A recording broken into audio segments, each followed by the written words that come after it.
Good afternoon, everyone. Good morning. Some of us are in America, so good morning, good afternoon, and good night as well. We have people from everywhere around the world. This is the webinar on writing the rules, how to pass DRS law that works for all stakeholders. My name is Martin Valencia. I'm the coordinator of the Global DRS Platform, and I want to thank you all for joining us today from, as I said before, different parts of the world. And before we begin, I wanted to give some practical notes. Today's webinar will be conducted in English, and there's going to be, as you will see under in the panel, an automatic English-Spanish translation available. So, for example, Alejandro, that is today with us, will speak in Spanish. So those wanting to hear it in English, please select it on the panel below. We also encourage you to use the Q&A section throughout the session to submit your questions. We will take them later. We will have a question Q&A session afterwards, and we will reserve time for you all to make all the questions that you might have. First, Cesar, please launch the poll. We want to know a little bit who are with us today, from which parts of the world, and in which roles. So you will see that a poll will pop up now. You can choose the options where we are speaking. Today, we will explore one of the most important foundations of a successful DRS system, which is, as we all know, the legislation. And while much attention is often given to technology, operations, and collection targets, none of these can function effectively without a strong legal framework behind it. So to introduce this topic first today, and to set the discussion, I would like to invite today's moderator, Jean-Marc Simon, who is here with us, to make the introductions. Thank you very much. Jean-Marc, please, the floor is yours. Thank you, Martin. A pleasure to be here. And hello, everyone. My name is Jean-Marc Simon, also from the Global DRS Platform. And I'll be moderating today's webinar, which is about the exciting topic of legislation. Because before the first container is returned and before infrastructure is deployed, legislation really lays the foundation for everything that follows. And a clear, ambitious, and context-sensitive legal framework defines responsibilities. It's what guarantees transparency, accountability, and ultimately defines whether a system will work or not. You can have a system that it has the best intentions, but if the law that actually frames it is not well done, that's probably a problem for the implementation that is going to follow. Around the world, we are witnessing unprecedented momentum for deposit systems in various countries and regions in Africa, Latin America, Asia, Middle East. And we see that there's this interest to explore the DRS as a solution to the growing packaging waste, low recycling rates, climate pressures, and increasing public demand for more circular economies. DRS has been working in Europe, North America, and Oceania for a while, and there's much to learn from these experiences. However, if something we have learned over the last years, if not decades, is that there's not a universal model for DRS. And what works in Germany, Norway, Oregon, or Australia simply will not be able to be copied and pasted into Senegal, Uruguay, Colombia, or the Philippines, because the social, economic, institutional, and territorial realities differ significantly from one place to another. And the legislation that is going to give birth to the DRS needs to reflect those realities. Also, for decades, DRS systems have emerged from countries where the formal waste management systems with high retail concentration and advanced digital infrastructure and strong enforcement were already in place. And what we're looking into right now is that in the Global South, the evolution of recycling systems has been different. The informal collection networks are a lot more present and important. The community-based recovery systems play a key role, etc. So all of that needs to be taken into account. And if the legislation that defines how DRS is going to work fails to recognize these actors, it risks creating a systems that are socially unfair, economically inefficient, or disconnected from local realities. This is why designing DRS legislation today requires not only environmental ambition, but also social sensitivity and institutional humility. Because, as I said, successful laws cannot be copy-pasted. They have to be built and adapted to the local conditions. We are seeing how legislation is expanding to include more products and packaging formats, and the scope of responsibility grows. And with it grows the complexity of the system.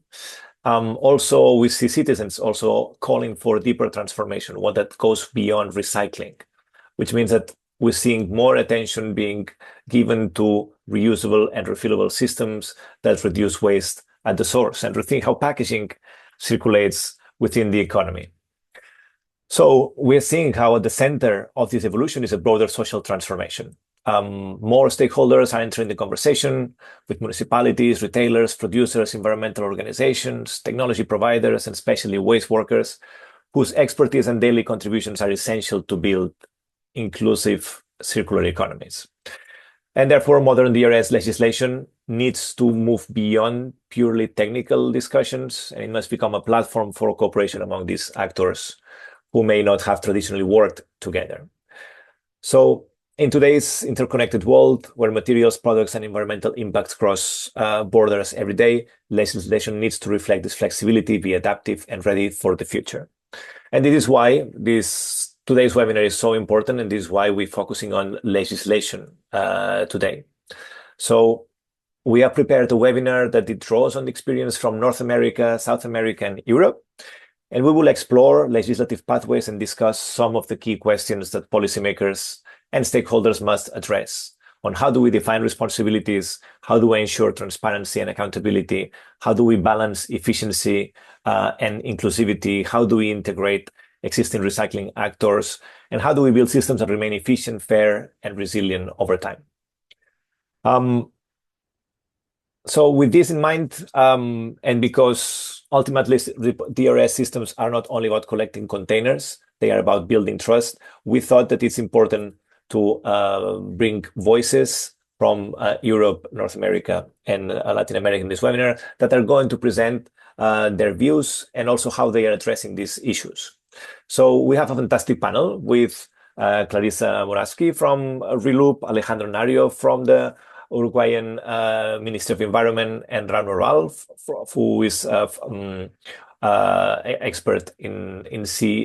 expert in DRS and former CEO of the Estonian DRS system, who are going to give some presentations, and then we'll have questions for all of them. So let's start first with Clarissa. Clarissa Morawski is the CEO and co-founder of Reloop Platform, an international organization working to advance circular economy policies worldwide. She's originally from Canada and now based in Europe. She brings nearly 30 years of experience in waste reduction, extended producer responsibility, and deposit return systems. Clarissa has been advising governments, industry stakeholders, and international institutions on the development of ambitious and practical packaging and recycling legislation.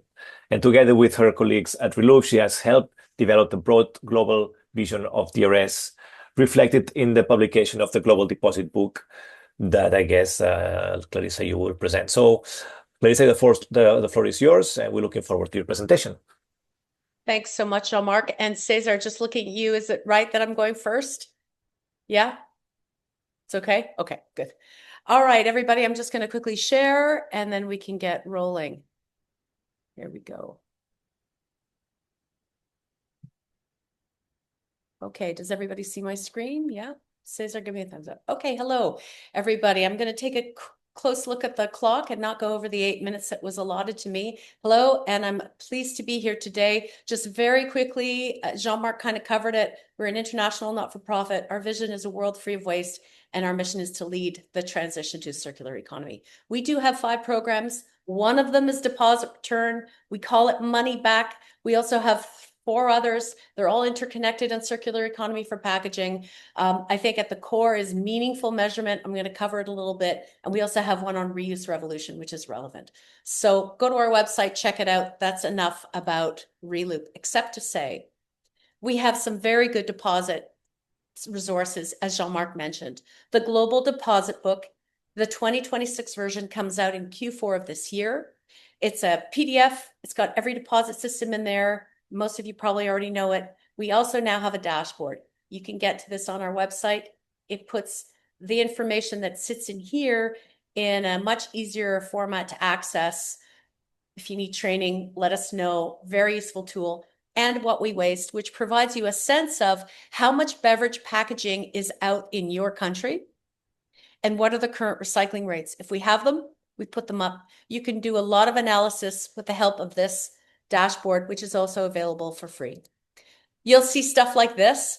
It's super useful. You can do screenshots. You can share it with legislators. You can share it with business. This is fact, and it can be a very useful tool for you, even from your phone. But let's jump right to it. I want to give you a quick update of what's going on in Europe and the broader Europe, not just EU. And as you can see here in white are the countries that have deposit return. And yes, it's amazing. We have Poland, we have Portugal. They've all just been introduced in the last few years. You'll see in red the countries that are in the pipeline and will be introduced hopefully soon. Yes, France is in here. We understand there is a plan for France. We'll probably see it introduced sometime in 2029 or even late 2028, but things are certainly moving ahead in Europe and moving over to the east of Europe as well. So this is very exciting, and most of this will be reported on in the Global Deposit Book. Let's look at how well these programs are working. This is a quickie on Europe countries. And most important, is you can see the average and the median are upwards of 90%. Even with some countries still in development, like the Netherlands at 68, it's expanding. It takes a while to get up there. So very, very impressive results early in Europe. This is what it looks like compared to the rest of the world in regions. Here we have Europe, as you just saw. Canada is about 10 points down, US another 10 points down, and Australia as well. Why? That's a function of a low deposit, not enough collection, and often not scope enough so that not everybody understands that there's a deposit system because certain beverage containers are not part of it. But this session is on building a good legislative framework for deposit return. When we look at it at Reloop, we look at it in terms of it's like building a house. And what do we have in a house? We have a foundation, we have a framework, the beams and the posts, and then we have the walls and the lighting and the plumbing. And we see it in the same way. And I hope this analogy will help you. I'm not going to go into detail of everything, but again, I'm sure these slides will be available, so please take note. So first of all, we want to talk about what that house has to have. So here are some basic requirements. We want it to offer convenience and accessibility. And again, this is to cut consumers, but it also may be to pickers. It has to be convenient for them to return containers. They have to have access, that they can do it. It has to drive economical and ecological performance objectives. It has to drive circularity. We want to see the containers either be reused or going around multiple times, to can, plastic and glass bottle to plastic and glass bottle. It has to foster innovation competition. We don't want to be set in the Stone Age. We want a modern, smart, efficient DRS, and it has to fairly compensate service providers. I don't care if that's in rich Norway in the global north where there are service providers, or it's in the global south. If the waste picking community or small business are engaged in providing services to make the system work, they have to be compensated fairly. Now, there are a ton of factors that go into if a deposit system works. I'm not going to go through this one. I want to share it with you. We've looked into it. There are both external factors that have to do with the region or the jurisdiction and internal factors around the deposit system, deposit level, scope of program, the regulatory framework. So suffice it to say, it's complicated and it is very specific to each and every regional circumstance. There are a variety of system conditions that are going to make it unique. So you can't just paste what we do in Europe, in Global South, or even potentially what they do in Uruguay, in Asia, let's say. So here we have the three parts of building that amazing DRS house. So we start with that foundational piece. absolutely critical. And this is the regulations. And here are sort of 5 key points that need to be in the regulations. You need to have meaningful targets and meaningful penalties. In other words, the cost of non-compliance must always be higher than the cost of compliance. There needs to be a return to retail mandate. And I put a little plus sign there. Yes, it has to be in legislation because otherwise it will never happen because the retailers are too bloody strong and they'll fight it like tooth and nail. But I also put a plus sign in there because we recognize that the selling environment is transforming. It's not just retail anymore. It is a bunch of other things as well. It's online shipment. It's Horeca. In some jurisdictions, really big Horeca. And there needs to be a program that encapsulates getting returns of all of that material, however it's sold. So we can go into level 2, discuss this, but it needs to be in legislation. The collection requirements. You need to have a high enough minimum deposit. I had 10 cents there before, but that was a minimum of 10 cents, but that was for a global north presentation. Maybe in the global south, it's actually less. And there needs to be enforcement, meaningful penalties, as I said before, at all levels of responsibility, not just the brand owners, but the retailers and the system operator. They all have to have a penalty associated with non-compliance. And obviously official reporting and oversight. So those are the fundamentals in the regulation, the fundamentals. Now let's go to the frame conditions. Often maybe in regulation, but ideally required and developed by the system operator. We're talking about standards here. We're talking about universal marking. We're talking about registration connected to track and trace, whether it's through barcode or serialized coding, whatever it is in the future, we need to make sure that pretty well every single container that's sold in the market is paying their deposit, is part of the system, and is being tracked right till the end of it. Designed for environment requirements. Most programs in the global north have this. You can't just put any beverage on the market. It has to have recyclability associated with it or be reusable. It has to be in the system. RVM and IRVM requirements. This is about machines.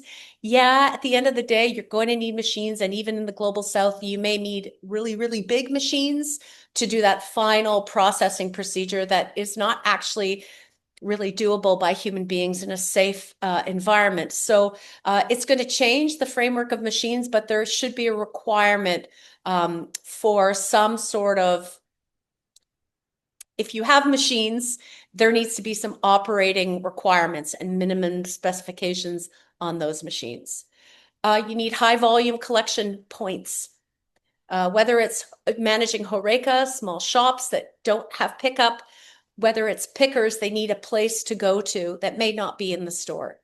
And you need collection point minimum standards. How often are they open? When are they open? And the minimum requirements in terms of being convenient. And finally, and I'm going to wrap this up really quickly, I'll finish with operations. I'm not going to go through every single one because you'll have the slides, but at an ops perspective, this is the kind of stuff that the system operator is managing. These are all of the things that they absolutely 100% have to be monitoring and doing in terms of operations. Really quickly, we can talk about single-use DRS, but of course we need to talk about mixed DRS, where you have one deposit system for refillables and non-refillables. Looking at Europe, it's a challenge. Half of the countries have glass, half of the countries don't have single-use glass in their deposit system, by population also. But Europe is an interesting case study to look at. How do they integrate reusable bottles into the single-use system? We have Rauno here. He has one way that he used to integrate them. Every country is different. Europe is gives you some good case studies to look at because there's different formats. Big design choices when we look at reuse, system structure, whether you're going to have standard bottles, non-standard bottles, is there pooling, and obviously the deposit amounts. And sometimes a strategy has been to have a lower deposit amount for refillables to get more people to buy them, but that's a separate discussion. So a lot of interesting considerations. Quickly on the role of producer fees, producers should pay the net cost of the program. This is standard practice. This is a fact sheet on our website. It came out in April. If you want to know more about how they're set, take a look. It's available right now for free for you. We also have producer fees. If anybody needs them, let me know. Digital deposit return. Beware. It's not as good as it sounds. There's some very important considerations. I'm not going to go through them now, but I am going to leave you with this slide that gives you the key technical requirements for digital DRS and all of the various programs that are currently underway and whether or not they meet these technical requirements. Not to be shared now. I wanted to give you this slide. Finally, to say, if we want to convince the industry in your jurisdiction, you have to show them that a deposit return system getting up to 90% plus is good for the climate, affects their climate imprint, and it's also good for waste. So there's a dual impact of the deposit system. This is what we did in Europe. This is what we communicated to the industry, the big bad industry for some. And we made the economic argument. If you get 90% back, you have a right of first refusal, access the materials so you could put them back into your bottles in a perfect situation, more locally speaking. That is the benefit of a deposit system. And they are beginning to understand it. And if they don't, sometimes the numbers need to be run in their jurisdiction. So target 90 should be the goal. Finally, litter is the most compelling argument to make in any jurisdiction. This study is available for you online. It provides you with the data to show that DRS is the greatest fighter of litter. This graphic shows you in green, when we do counts of litter, this is what shows up as the top 10 most littered items, with cigarettes being right here at the biggest one. But when you convert it to weight, in this case weight, you'll see that plastic bottles are by far the worst offender, which is a much more meaningful measurement. And this is the kind of stuff that you need to use to convince at a political level politicians to support this progressive policy change. Just to say, 75% less beverage in the litter in deposit jurisdictions, as borne out by the study. And the final thing is to just, again, it's another fact sheet. This is a very deep look at what is going to make consumers participate or not participate in your deposit program. This is all based on scientific study of consumer behavior available to you. And with that, I'll say thank you. I think I went on an extra 2 minutes. Sorry about that, everybody. Yes. Thank you, Clarissa. Yeah, you went a bit over, but it was very interesting. So thank you for that. So we move to the next speaker, and we have seen the importance of making the environmental and economic case for DRS, because clearly that is the winner. Now we are moving to the global south with the experience of Uruguay. So I would like to introduce our next speaker, who is Alejandro Nario, who is an Uruguayan chemical engineer and environmental policy specialist, who has held senior leadership roles within the Uruguay's Ministry of Environment, including the Director of Environmental Quality and Assessment, with extensive experience in environmental regulation, impact assessment, and sustainable public policy. He has played a key role in advancing Uruguay's environmental governance and circular economy agenda, and he has been one of the main driving forces behind the deposit and return system that is to be implemented in Uruguay next year, which is going to be the first of its kind in Latin America, and I think can be an inspiration also for other global south countries. Alejandro will speak in Spanish, as Martin has explained, and Alejandro, the floor is yours. Welcome. Well, first of all, I wanted to thank you for inviting me to be here, and greetings to all of you from Uruguay. Good morning, good afternoon, where are you joining us from? So the idea is to tell you about Uruguay's experience in terms of the regulatory discussion and a few things that we learned throughout the process that we think are interesting. And it's very important to see the reality. We had a look at European models, and we try to see how to adapt them to Uruguay. Okay, so this is the structure of the presentation. This is where we're going to be starting from and how we created the law, then the legal architecture that we came up with, and then how we moved from the regulation, which was passed in 2019, to the current situation. Okay, so the starting point is quite standard. I would say that there was a huge necessity to legislate. There was a disorder in terms of responsibilities and an increasing volume of waste. And this was the result of the changing quality of life in Uruguay with a sustained growth in the last few decades. This in turn increased waste generation with a linear economy logic, and this was obviously an issue when it came to managing home waste with other types of waste. And so this obviously had an impact, and it started generating concern amongst citizens. And citizens were more and more convinced, as well as us, that we needed to work on a different model. In Latin America, unfortunately, we have open air landfills. This is very common. They catch fire, they pollute superficial waters, and they create lots of environmental impact. And then we also had a very scattered legal framework. It was not very clear who was responsible of managing what, whether it was departmental government or the national government, whether it was a private sector. Yeah, so there was a bit of chaos, so to speak, yeah? And it made it very difficult to have an orderly management. And finally, there's an issue which has high impact in Latin America, which is the situation of waste workers. And waste workers have play a very important role in recovery of materials in Latin America, but they work under conditions which we do not deem acceptable from the point of view of labor conditions. So we definitely needed to intervene strongly from the point of view of legislation to promote better working conditions, social inclusion, and labor inclusion for these workers. And so this was another one of the issues that we wanted to work on, especially people, children, even living in open air landfills. And this didn't make sense. And so this was the fourth dimension that made us start this process.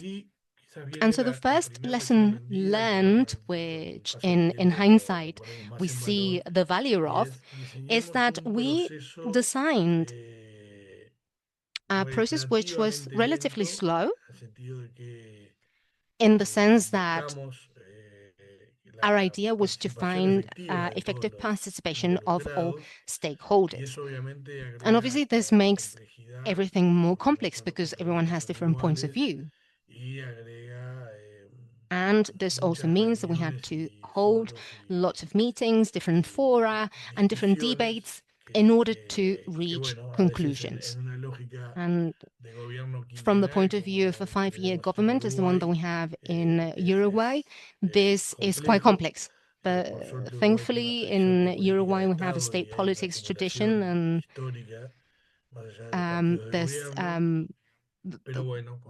the same government parties, and this was the last law that was passed during that term, right? So just to give you an idea. Anyway, so I was I had a leadership role at the time. I was in charge of this legislation, and between 2015 and 2020, I was director of environment. And the previous term, we had undergone a process that had not borne any fruit. We didn't have a draft law, but we had the foundations for this new law. So this allowed us to move forward a bit faster. And then we really wanted to get to know the reality from the point of view of, and from that point of view, we ran a diagnosis to see where we were and how we had to start our work. Then we carried out extensive consultation. As I was saying, we had technical panels with all stakeholders, and we even funded waste workers from the whole country in order to get to know their situation, their concerns, their point of view, where they thought the problem was and what they thought the hurdles were. And so this led to a draft law. Oh, and by the way, in the extensive consultation, we also included legislators from the Senate and the Congress. And this allowed us to win time as well because they were part of the legislative process.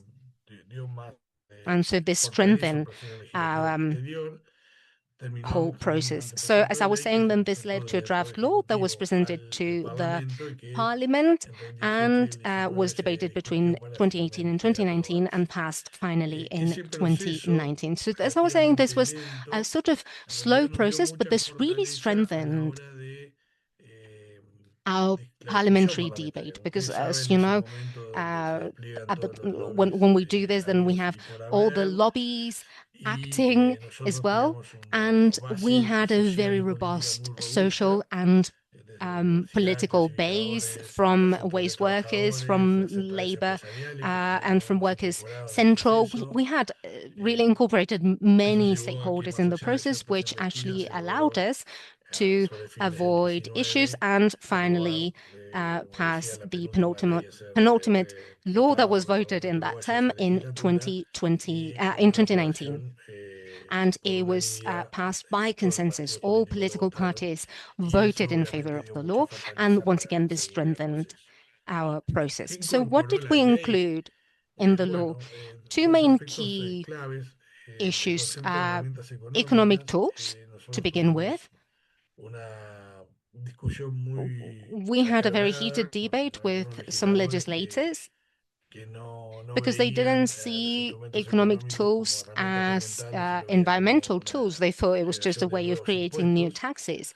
This was a very interesting debate as well, and this allowed our country, Uruguay, to keep moving forward in that logical of economic and environmental arguments. And so here we added an additional internal tax. It's called IMESI. And this is a tax for all products. And the idea was that if any of the ERP systems and one of the streams did not have the ability to have this ERP system, then the government, through IMESI, would impose a tax based on kilos of materials in order to fund the system. This was not implemented, but it was very important in terms of compliance and making sure that the ERP systems moved forward much faster. And then we had a financial model for group plans. So we were making it compulsory for different actors to come together as groups. And this made the different ERP systems much more efficient than if we were working with individual systems or a few companies. And obviously, we also incentivized D4E, and we created an inclusion fund for waste workers. Now, in terms of legislative tools, we enabled a framework stream by stream. Then we created a national plan for waste management.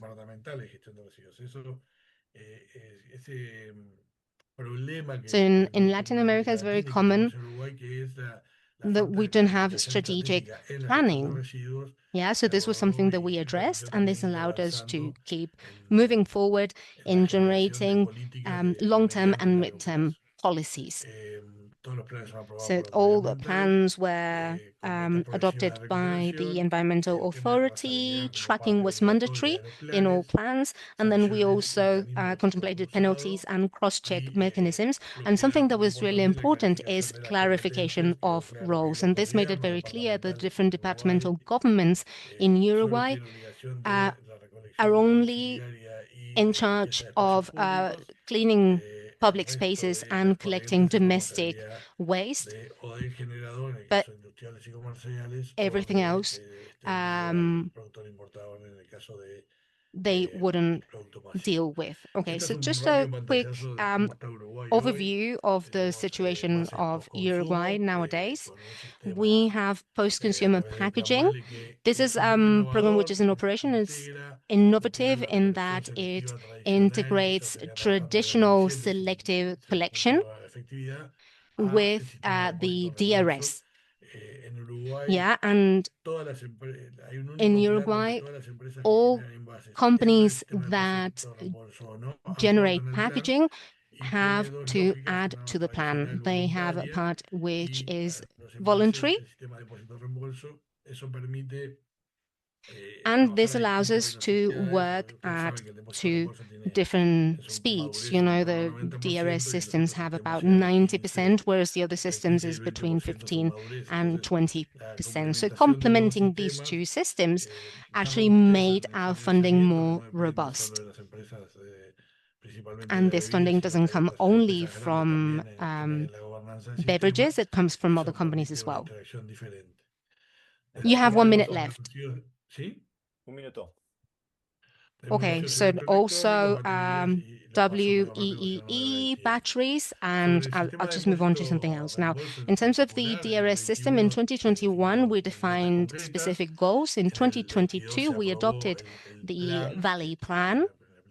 Then the contract was awarded in 2025, and in 2026, the next semester, will start the works on the consolidation plant. We have already selected the venue and advanced detail engineering, and the plan is by the end of 2027 or early 2028 to have the national operation plan in place. So what allowed us to make progress in this DRS system? We had high goals from the government. 50% was the goal, which made it absolutely impossible to have any mechanisms that didn't include economic system like DRS. Yeah, we see, for example, in places like Chile, they have low goals, which increase every year, but this means that advances are made very slowly, and the whole system is much more complex. So I think it's very important to make sure that our recovery goals are very high. Then we had a clear and pre-existing legal framework. We defined the rules of the game and the ability of the government to act.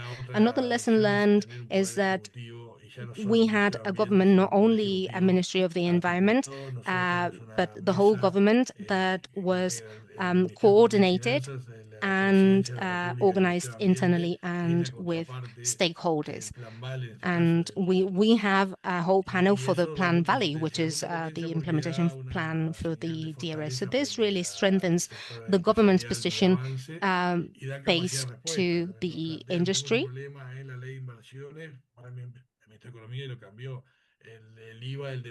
Yeah, and this allows us to include different questions, laws, like, for example, VAT. Then we created another panel for defense of consumers, like a kind of ombudsman for consumers. And obviously, the whole government and all of the ministries need to be coordinated and work together in order to allow for this to happen. And this, at the same time, has helped us make lots of progress. And obviously, finally, we have the IMESI tax, the internal tax. So basically, if someone is not able to use the model through the network, then it will be funded by the additional IMESI that taxes packaging. And this is also an incentive for companies to operate this. And because we had a real plan to implement this, we met with the private sector at the beginning of the year, and we told them that we were going to continue with this system if they didn't comply. And they committed to very specific goals. So last slide, what are the keys from the point of view of our experience? We had a robust, partial or comprehensive regulation is what we had as something key. And so once again, this has to be robust, the legislation, whether it's partial or comprehensive. We need to have high goals. We need to make sure that the laws that we pass are very specific. They're not just a statement of principles, but that they have high goals, as I was saying, which are very concrete goals as well. Then obviously we need to design the systems by incorporating all public and private stakeholders. This gives us strength as we move forward. Then we need to have a clear and non-negotiable deadlines. And finally, the government needs to be coordinated and needs to be leading the whole process. In our case, it was the Ministry of Economy that helped us with this, not just with the environmental vision, but also with the funding. And this all had a very important impact in an industry such as that of waste workers. So I'm really sorry. I had this was short and fast, but once again, I just wanted to say that robust legislation is built from within, and we need to use success cases. This is what we did. We used success cases from all over the world to see what happened and what didn't happen. But at the end of the day, the idea is that we built a system from the reality of Uruguay and the legal architecture that we needed for this system to be effective. Gracias. Gracias, Alejandro. Thank you very much. Went a bit over time, but again, I think it was a very interesting presentation to see how things are being developed in Uruguay and how long does it take to actually create something that is that works. Last speaker today is Rauno Raal, who's an Estonian deposit and return system expert and founder of Earthcare Consulting, with nearly 2 decades of experience in the design and implementation of DRS models. He previously served as CEO of the Estonian deposit system operator, helping to develop one of Europe's most successful and efficient DRS systems. Rauno has advised governments, industry organizations, international institutions on DRS legislation, system governance, logistics, and operational efficiency, with a strong focus on adapting systems to local realities and stakeholder collaboration. Rauno, welcome. The floor is yours. Hello. So let's start the presentation. Give me a second to get it shared.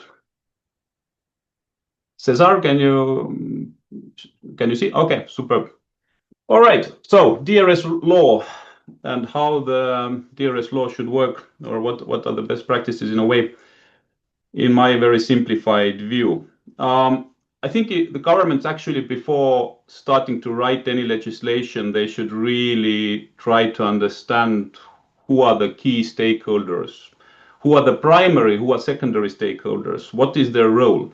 Clearly, the primary are the producers, the retailers, and quite often secondary stakeholders who are important to the DRS, like recyclers or municipalities, are also somehow tried to put into legislation, which in my mind is not the right way to go. The deposit organization later can easily deal with communications towards the municipalities or deal with the recyclers. So it should be very clear who are in charge of the deposit organization, the producers, the retailers, and their role should be defined. Secondly, before writing any legislation, actually there should be already some call it preliminary, but I would call it a really quite good comprehensive system design, because every country is different and you cannot just copy paste from Europe, or even within Europe you cannot copy paste one country to another. Each country has its specifics, and that's why the system design needs to be there. It needs to be analyzed from 360 degrees, looked at it.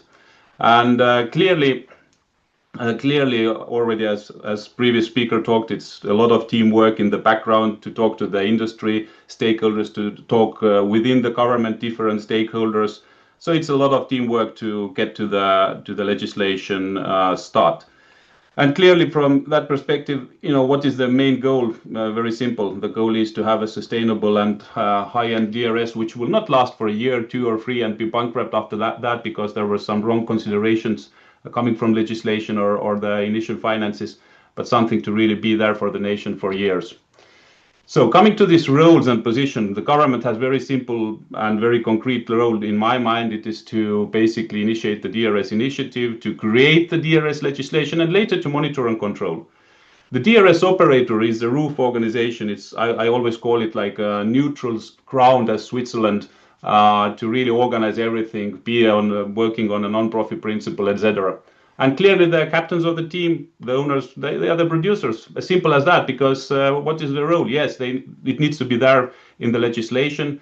Their obligations need to be set, the framework set, but they pay the bill at the end of the day through the industry fee, which is a significant part of the income to cover the cost, so they run the show. Of course, retailers being an important part in many DRS systems because they are the front runners. They're being always in front of the front line together with the consumers, and clearly they need to be considered from one side, their obligations, but from another side also the retailer-related options, the retailer-related, how should they get, for example, a compensation, the framework around that, etc. And we should never forget about the consumers, because it's very simple. If we don't think about the consumers and within the legislative framework as well, for them it's very simple. If I'm not happy as a consumer, I will not return again and again. And if there is no repeated endless returns of the packages, there is no high return rate. So that clearly needs to be considered. So what is the game plan, the winning game plan for legislation in a very simplified manner? Already mentioned, very clear obligations for the key stakeholders. In my mind, two, clearly the producers, that they need to put a deposit logo on the packages, they need to finance the system at the end of the day, the retailers, certain threshold for collection. Again, you cannot copy paste, there are so many specifics in each country. Does the threshold of collection start from 100, 200 or 300 square meters of sales area of the shop? That needs to be defined and looked at. And from other side, in an ideal world, I would say that there is enough to have one-pager legislation, meaning there is a collection target, let's say 80% to collect PT and CAN for the second year of DRS start, and there needs to be a penalty behind it, and that's it. In an ideal world, actually, that does it all. That says all for a producer, and producer is very motivated to create the system in an efficient manner. But of course, the real world is a little bit more complicated, and there are more details behind that. I always say that trust the producer principle, trust the producers, don't overcomplicate it. I see it in too many legislations that there is zero sometimes trust into the producers. Clearly the framework needs to be there, the obligations need to be there, but don't overcomplicate it, because the producers can easily run the system, can easily build the system, and they have vast experience even from other countries and different continents. There need to be the right set of technical rules already mentioned. For example, deposit value, how to set the deposit value. There needs to be talked about the transition period. Ideally, even what transition period means for a producer. What does it mean for a retailer? Transition period then shortly meaning the time after go live where you can still sell off the non-DRS, pre-DRS packages. And clear money rules, the retail handling fee, that it needs to be cost-based, direct costs compensated. Clearly, the collection points need to be compensated for the time and effort to collect the packages. Also, different industry fee-related frameworks. But again, main frameworks, main topics, but not to go into detail. For me, always looking at the different countries' DRS legislations, I would say the golden rule is keep it simple. Complexity will kill the discussions and it will postpone the implementations potentially. Just some examples. Latvia, for example, started 2022. For today, it's a very successful DRS, has 80+% of return rate. But during the start of the system, there was very many complicated situations, and one of them, for example, in the legislation, it was quite strangely, in a multiple interpreting manner, created the wording about transition period. And what happened was that all of the consumers were warmed up, and they wanted to already start testing, start returning the packages, but also the third and fourth month after the go live, there were only 10-15% of the beverages on the shelves of the retailers were with a deposit mark ready for it. So there was clear misinterpretation of the deposit transition period, and that created a lot of confusion. Luckily, Latvia had a very strong management, and they tackled the situation in a quick manner, talked to individually to producers, and they speeded up the whole deposit packages integration. But it created a huge problem in the beginning. The second interesting point is Portugal, which to my mind is one of the most overregulated and complex legislations, because, for example, if you in Portugal, the organization who was selected to be the deposit administrator wanted to create logistics logics, wanted to create collection logics, everything had to be consulted with municipalities. And that was a really long and painful process, which I would say in a way, at least even up to a year, took time away from the implementation, and which could have been used for a quality implementation. And what I see in various countries is quite often when the politicians understand that DRS is an interesting logic, okay, legislation will be there, and then they also look at the calendar. Okay, elections are coming, so the system should be up and running in 8 months or 9 months, which can be a potential disaster. And that I also see in quite many countries, or have seen historically, that they say the system needs to go up in 6 or 7 or even 9 months, which is not realistic, because there are a lot of technical details, starting from technology tenders, technology production, up to IT system creation, etc. So the realities need to be looked at, because if you make such a kind of tactical but not strategical decision, then it will backfire sooner or later, and it will also show very bad light on the politicians, not only the producers at the end of the day. In addition to the legislation and the rules, I always say that it's for the government, it's not only the case of creating legislation and then later monitoring and showing the fingers, but it's also really to take the role from beginning to be a partner for the producers, to deal with communications, for example, towards municipalities or other stakeholders, to also align with some really tricky and problematic stakeholders to come to the round table and help along. Because, and also this is the same for the retailers and producers, which quite often you can see in the beginning of the organization formation that there is some play in the background, and the play also on the table, that everybody is trying to see it as a kind of a competition. But DRS is not competition between producers. It is not playing around your own personal interest. It's actually something that you really now come to the round table and do something for the nation together. So it's really important therefore that stakeholders support each other.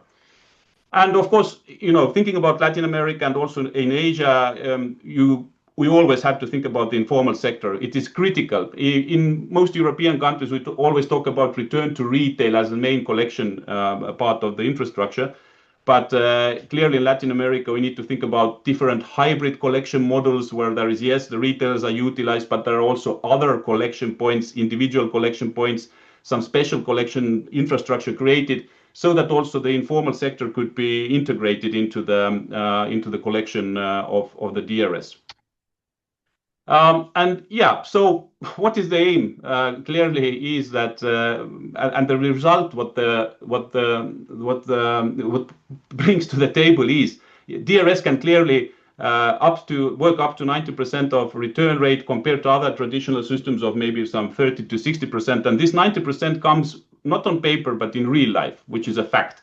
So what will be the benefit for the governments? From one hand, high returns, really, or not on paper, but actual high returns. Then it will be less litter, and of course also lower cleanup costs. Is it beaches? Is it municipalities' own public bins, etc.? Because even in public bins, there have been studies where they see that something like 1/3 of the waste inside a public bin can be of a beverage package. For producers, it's clearly an opportunity to get quality recycled material, and also to have actually control over the packagings and the packaging costs, because in many countries when the producers are involved in waste systems or producer responsibility systems, actually the beverage producers are somehow quite directly kind of paying for other industries' costs, because their materials, aluminum cans, PET bottles, are of high value. DRS gives them an opportunity to really be in control of those costs and to not subsidize any other industries. Retailers get a bunch of loyal customers. If you have a high quality collection point, then there will be repeated returns. And more important for the retailers, that this deposit money will be spent at their stores. And we are talking about hundreds of millions in countries where there are billions of packages put on the market. And of course, already talked about consumer. For consumer, it is important to have really easy single one point of contact, and they must be always educated and feedback given to them that they are doing something for the nation, and they can really easily get involved in some real action of the environmental issues, not just reading on paper and looking and thinking that this climate change is a hoax and nothing to worry about and nothing that I can do, but DRS is something that with one bottle you can actually contribute. So this is in a nutshell, running it through, and we'll take it forward from here. Thank you, Rauno.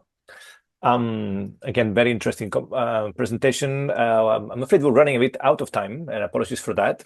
I think we have covered like the different parts of the legislation. I think it's clear the importance of the rules, of making it simple. We have seen the metaphor of the building, the metaphor of the football pitch.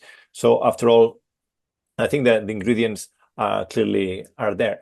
I'm afraid we're probably not going to have too much time. So if people have questions, feel free to post them. We will answer them outside the webinar. But maybe a question to the speakers before we close. Do you have thoughts as to how to actually balance the inclusivity with the efficiency? You have said, Rauno, but also Clarissa and Alejandro, that it's important to be inclusive, but it's important not to complexify. It's not important not to make sure that you get the right amount of both, right? So you have ideas on how to do that, and concretely for the case of Uruguay, I mean, what is the experience with trying to bring in the informal sector into a process of consultation? I don't know if you have quick comments on this, and then we'll close. Anybody wants to go first? Okay. Well, in the case of Uruguay, the inclusion process of waste workers was something important. And from the point of view of the industry, strictly, it can be inefficient, because this is something that should be absorbed as a real situation that we need to work on. We need to create reasonable parameters, depending on the type of operation as well. But we're looking at 15% in some operations, less in other operations, because we have a process of reskilling and job relocation.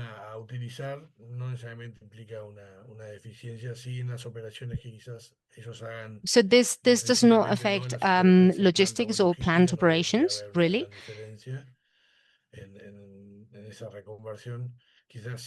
But it could have an impact on work with cooperatives, maybe.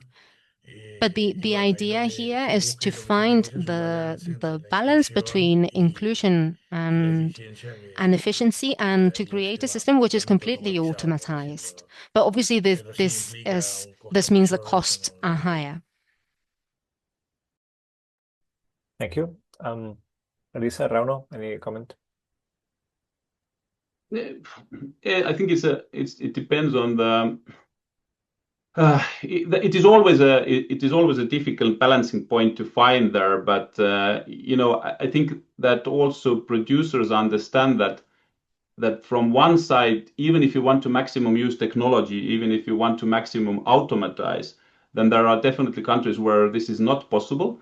But you need to have some manual related collection, or you need to include the current waste scenery in a way into the DRS, because if you don't do that, it will be much more costly via the logic that we talked a little bit today.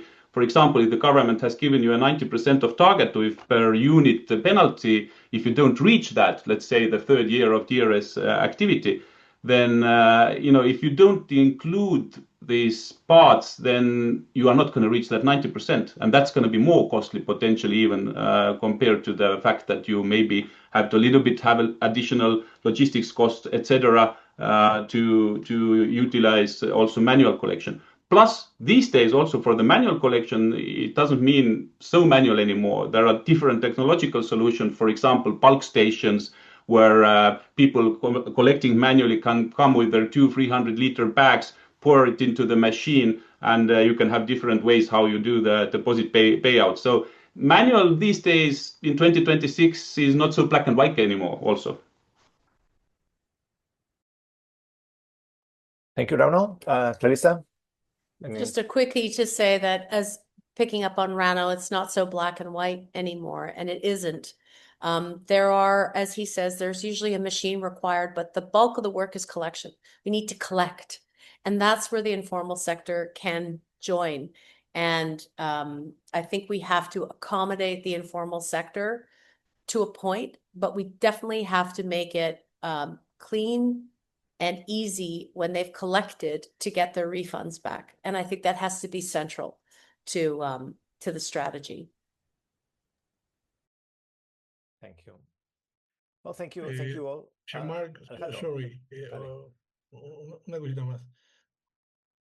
Hay una diferencia porque en el abordaje que nosotros hacemos del sector clasificador, nosotros estamos pensando en clasificador formalizado, no generar canales para que el sector informal opere. Nosotros entendemos que tiene que haber una mejora de su nivel de vida, de su prestación de servicios, y eso es lo que hace que sea, en algunos casos, en el canal manual un poco más caro, porque la idea es integrarlos al sistema. Vale, sí, gracias por la clarificación.